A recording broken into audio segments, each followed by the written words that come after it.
नमस्ते, आज हम सिद्ध साहित्य के बारे में बात करेंगे।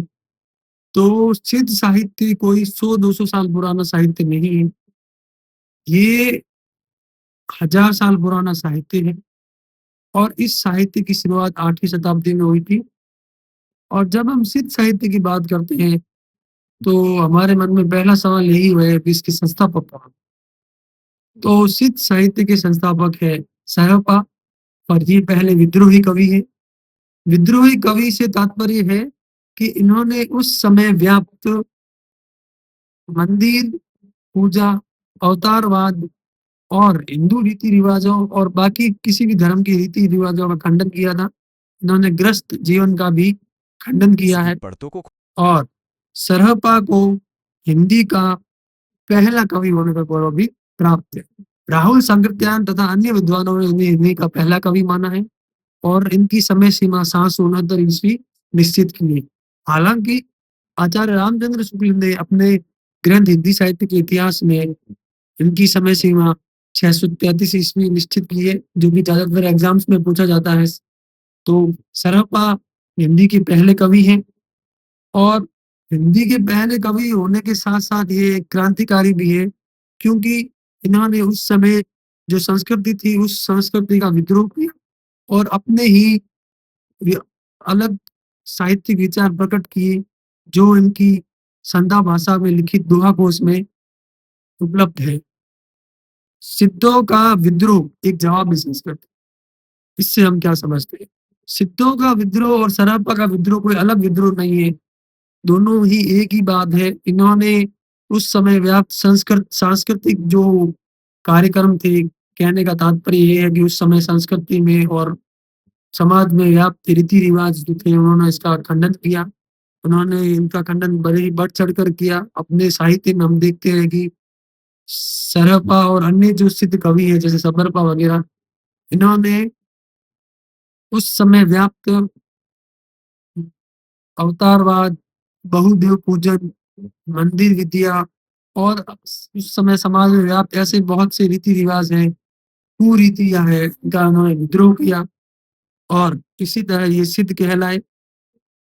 सिद्ध जो है वो 8वीं से 13वीं शताब्दी बौद्ध धर्म के जो 2 शाखाएँ थी, महायान और हीनयान, तो ये हीनयान शाखा से निकली वज्रयान शाखा में इनका नाम मिलता है। तो वज्रयान शाखा में जो मंत्रयान था, मंत्रयान ही सिद्ध साहित्य है, सिद्ध मंत्रयान ही सिद्ध है और मंत्रयान में जो सिद्ध आते हैं, ये भारत के पूर्वी हिस्से में जहाँ श्री पर्वत पर इनका निवास था, वहीं पर उनका साहित्य लिखा गया। और जब हम इनकी संख्या की बात करते हैं, तो ये संख्या में 84 थी। जैसे ही नवनाथों के बारे में बात होती है, वैसे सिद्धों के बारे में बात होती है, तो ये 84 सिद्ध थे। इन्होंने अपना साहित्य लिखा। इन सिद्धों में स्त्रियाँ भी थी और पुरुष भी थे। तो आचार्य रामचंद्र शुक्ल ने 3 स्त्रियों का भी वर्णन बात की है अपने साहित्य इतिहास ग्रंथ में।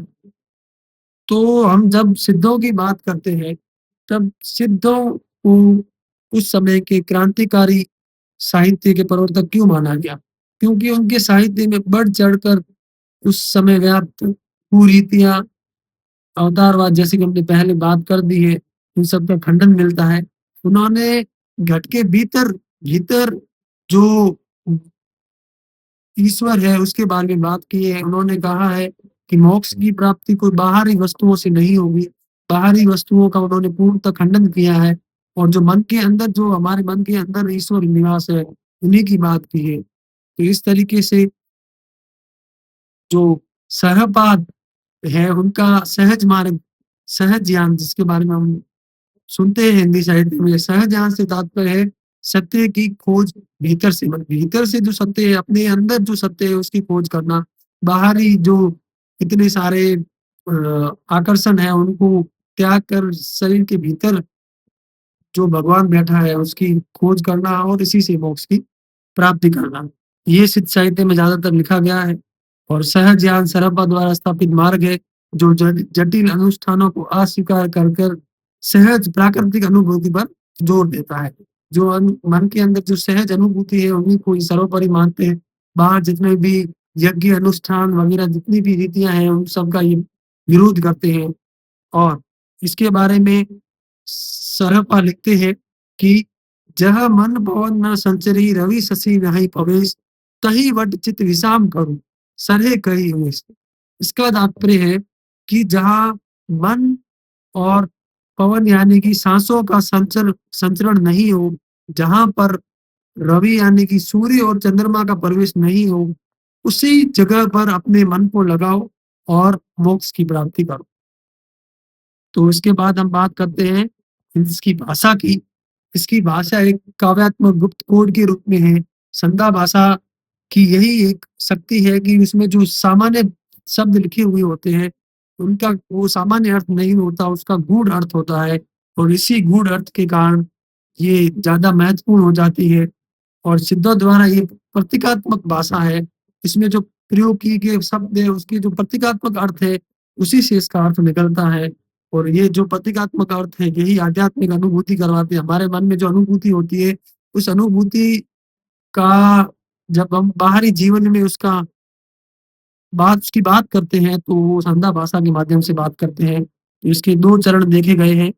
एक चरण में अवर्णनीय आध्यात्मिक अनुभव को व्यक्त करना और दूसरे चरण में गहन शिक्षाओं को उन लोगों से बचाना जो इसके लिए अभी तक तैयार नहीं है, जिनको इन शिक्षाओं को ग्रहण करने में अभी समय है, उसके लिए उनको ऐसे गूढ़ अर्थों का प्रयोग सामान्य भाषा के रूप में करना पड़ता था ताकि वो समझ नहीं पाए और सामान्य अर्थ ही उसका निकाले।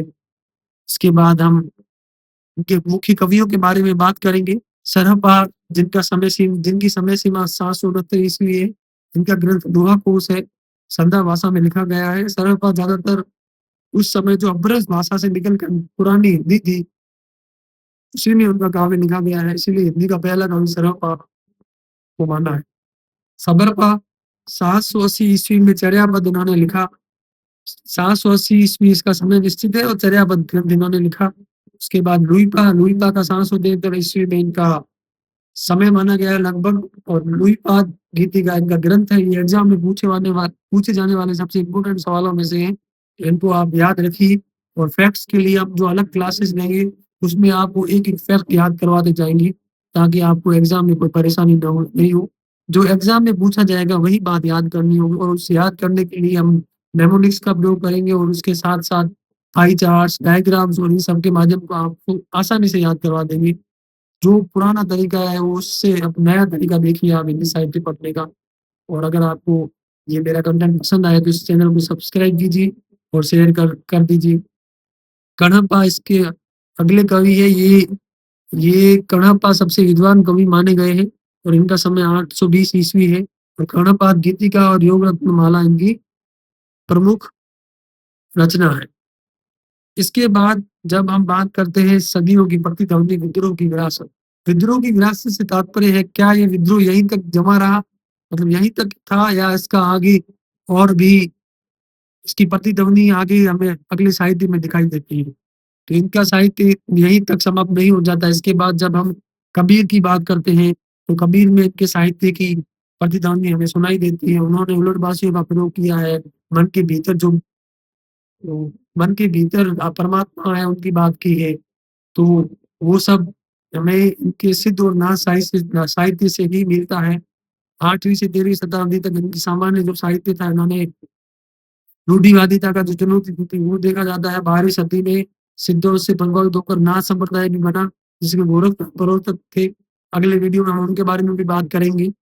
और 12वीं 15वीं शताब्दी में कबीर जैसे जो भक्त थे, उन्होंने इस धारा को आगे बढ़ाया। तो हम इस वीडियो में खाली थ्योरी के बारे में बात करेंगे ताकि आप समझ पाओ कि सिद्ध क्या है, नाथ क्या है। आपकी जो बेसिक्स है वो क्लियर हो जाएँगे, तो उसके बाद फैक्ट्स की ओर हम बढ़ेंगे, क्योंकि जब तक बेसिक्स क्लियर नहीं होंगे तब तक आप एग्ज़ाम नहीं निकाल सकते। पहले ज़माना अलग था कि आप फैक्ट्स पढ़ लेते और एग्ज़ाम निकल गए, नहीं अब ऐसा नहीं है। अब आपको बेसिक्स भी क्लियर करने होंगे ताकि जो थ्योरी वाले सवाल, कथन वाले सवाल आते हैं उनको भी आप हल कर सको। और उसके बाद तथ्यात्मक सवालों पर आते हैं और तथ्यात्मक सवाल तो हम आगे पढ़ेंगे और वो तो हर नोट्स में मिलते ही है।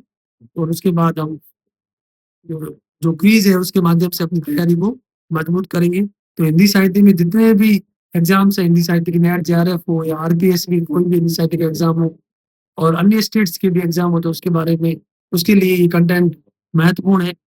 तो कब इसके बाद हम देखते हैं कि भक्ति काल में जो इनके बीच बोए गए थे, वो भक्ति काल में इनको इनका अपन देखते हैं कि कबीर के साहित्य में इनकी बढ़-चढ़ कर प्रतिध्वनि दिखती है। तो ये सिद्ध साहित्य था, सिद्ध साहित्य के बाद नाथ साहित्य आता है और उसके बाद रासो साहित्य और जैन साहित्य और लौकिक साहित्य। ये सब आदिकाल में हम पढ़ेंगे। तो ये आदिकाल खत्म होने के बाद हम इसकी क्विज़ और क्वेश्चंस करेंगे और फैक्ट्स के बारे में भी पढ़ेंगे। तो इसी चैनल से जुड़े रहिए और ज़्यादा से ज़्यादा शेयर कीजिए ताकि मेरे को आगे और वीडियो बनाने का मोटिवेशन मिल सके। धन्यवाद।